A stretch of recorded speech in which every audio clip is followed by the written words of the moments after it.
Scripture lesson this morning comes from the Gospel of Mark. We're following Mark right through for a little while. And we moved into chapter 10 and we're at verse 17. So Mark 10, 17 to 31. Mark 10, 17 to 31.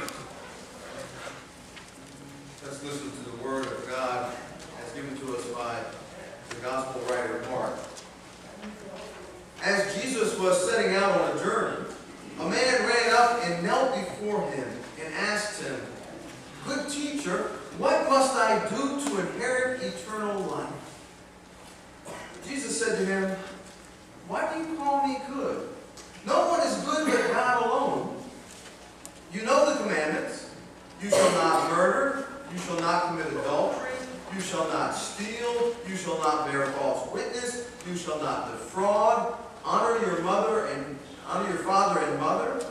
He said to him, "Teacher, I have kept all these since my youth." Jesus, looking at him, loved him and said, "You lack one thing. Go sell what you own and give the money to the poor, and you will have treasure in heaven. Then come, follow me." When he heard this, he was shocked and went away grieving, for he had many possessions.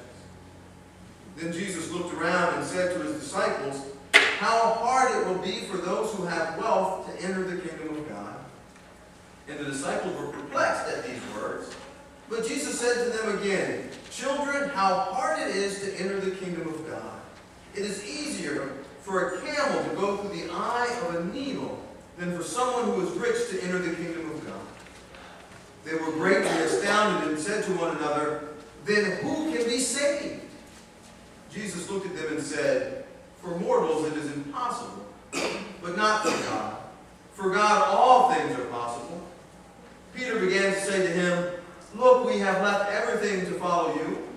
Jesus said, "Truly I tell you, there is no one who has left house, or brothers, or sisters, or mother, or father, or children, or field, for my sake, and for the sake of the good news, who will not receive 100-fold now in this age, houses, brothers and sisters, mothers and children, and fields with persecution, and in the age to come eternal life.